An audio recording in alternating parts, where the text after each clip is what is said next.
Indonesia dihuni lebih dari 220 juta jiwa. Sebagian besar tinggal di pedesaan yang jumlahnya saat ini lebih dari 70.000 desa. 33.000 diantaranya adalah daerah tertinggal yang tersebar di 199 kabupaten.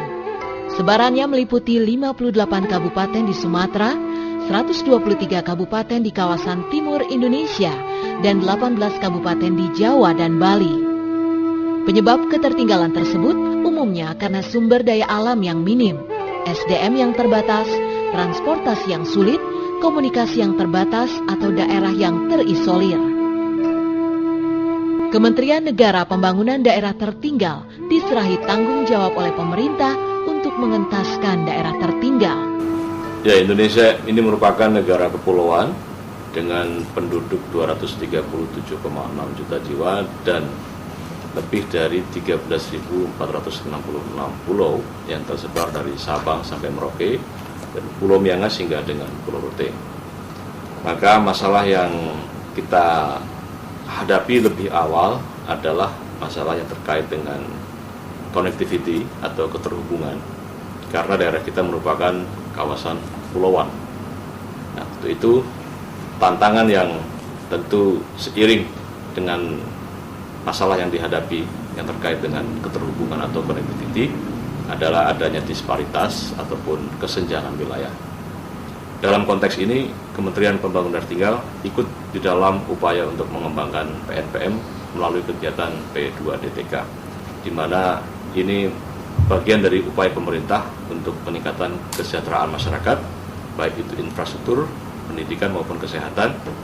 Kita harapkan dengan model pengembangan yang kita arahkan bagi kawasan pengembangan pedesaan atau rural development, tentu ini akan menjawab berbagai macam tantangan dan kita jadikan tentu desa-desa ini sebagai pusat-pusat pertumbuhan baru, sehingga kabupaten-kabupaten tertinggal ini dapat mengembangkan berbagai pengembangan kawasan tersebut seiring dengan harapan kita semua. P2DTK dikembangkan melalui konsep mempertemukan perencanaan partisipatif dengan perencanaan kabupaten. Sebagai bidang garapan utamanya adalah pelayanan sosial dasar yang meliputi pendidikan, kesehatan, pengembangan sektor swasta, mediasi dan penguatan hukum masyarakat, capacity building dan pembangunan infrastruktur dasar. Diinisiasi sejak tahun 2005 bersama Bappenas waktu itu.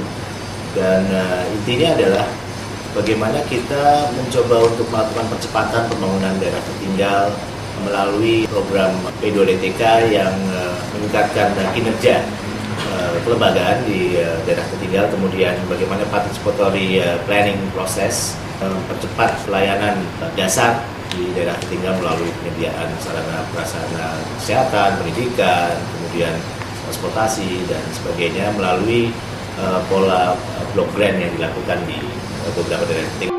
Sasaran P2DTK mencakup daerah tertinggal di 10 provinsi, 51 kabupaten, 186 kecamatan, dan 2.496 desa miskin yang didanai dengan loan. Khusus untuk Nangro Aceh Darussalam dan Kepulauan Nias dibiayai oleh Multi Donor Trust Fund atau MDF.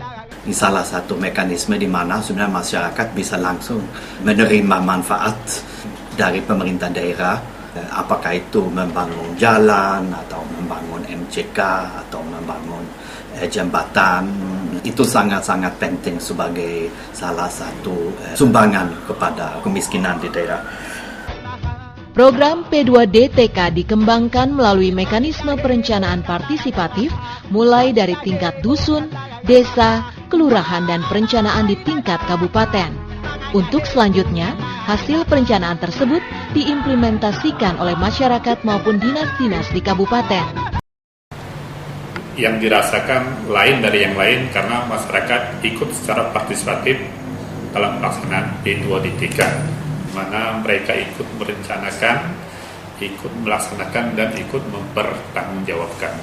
Jalannya perencanaan tahapan-tahapan yang dilakukan oleh P2DTK sangat membantu kami untuk meningkatkan kualitas perencanaan di daerah. Ya, kami akan berusaha agar program ini dapat membantu upaya dan rencana aksi daerah untuk pengentasan kemiskinan. Pelaksanaan PDODTK di Kabupaten Belu sejak 2007 sampai dengan 2010 ternyata telah memberikan kontribusi yang sangat signifikan. Telah dibangun infrastruktur jalan, terutama membuka isolasi fisik bagi daerah-daerah terpencil. Juga dibangun perpipaan air bersih dengan panjang kurang lebih hampir mencapai 15 km. Sumur gali.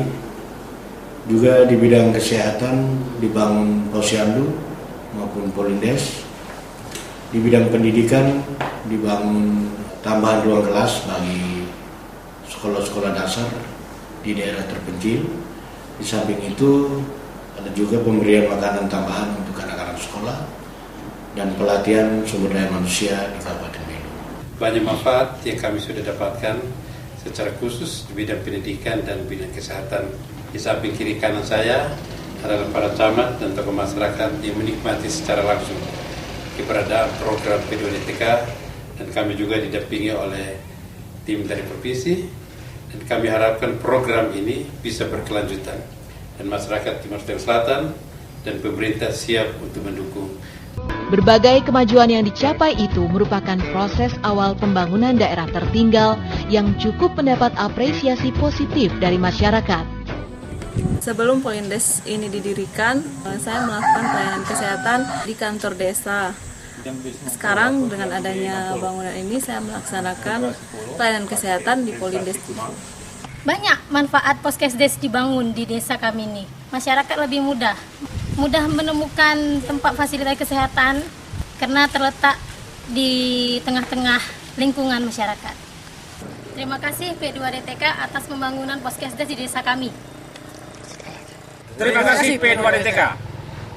Kami dulu mengajar di SD Prestala, kami mengalami kesulitan karena ruang untuk belajar tidak cukup.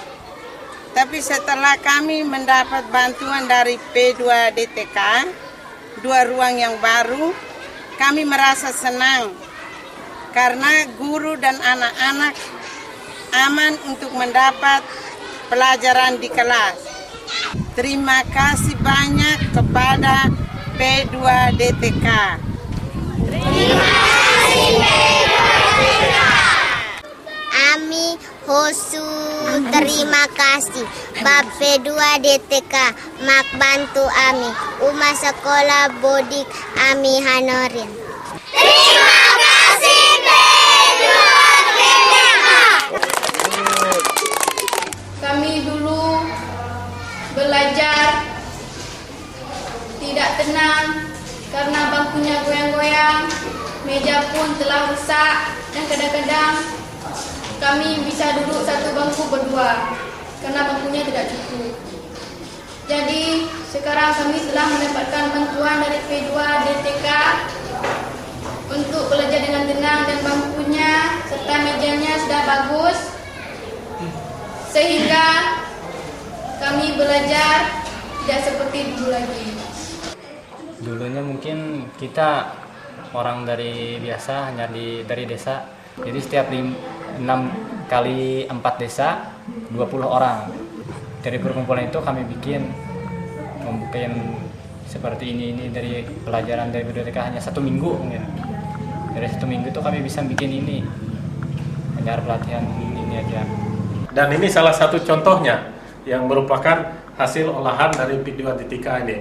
Ya, mudah-mudahan dengan ada kegiatan ini pengembangan produksi rotan di Kabupaten Katingan ini bisa meningkat dan pendapatan masyarakat bisa meningkat.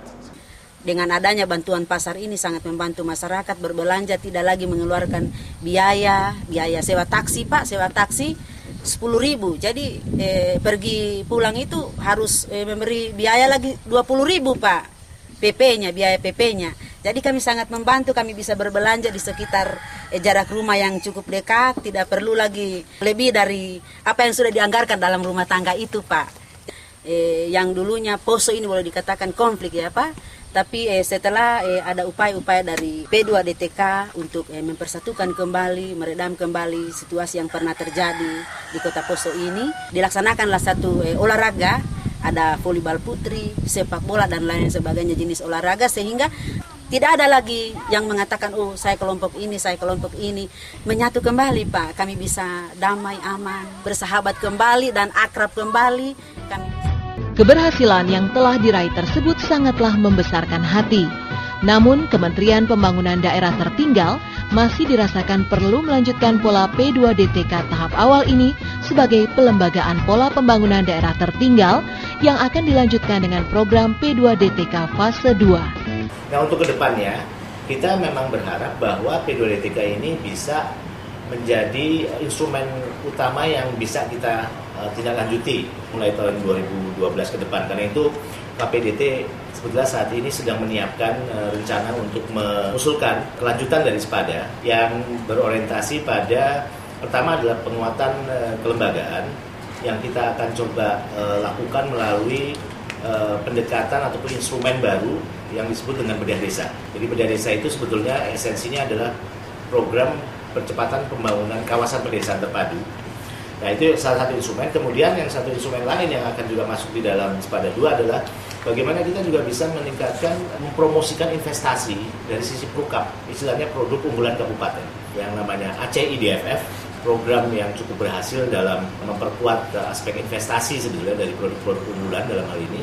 Jadi 4 program pokok tadi, SPADA, IDFF, PRUKAP, dan bedah desa, itu kita coba blend, kita coba exercise, dan kemudian dalam 6 bulan ke depan akan menghasilkan satu project appraisal dokumen yang akan kita jadikan dasar kita untuk pelaksanaan SPADA tahap kedua.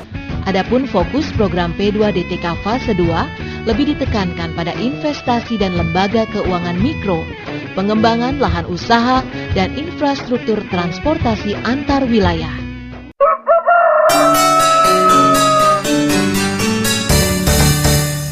Bangun, ini zaman pembangunan. Bangun, ayo membangun, janganlah ketinggalan. Bangun, ayo membangun, jangan malas-malasan. Mumpung ada KPDT, mumpung ada KPDT. Ayo membangun, wujudkan Indonesia yang maju dan sejahtera.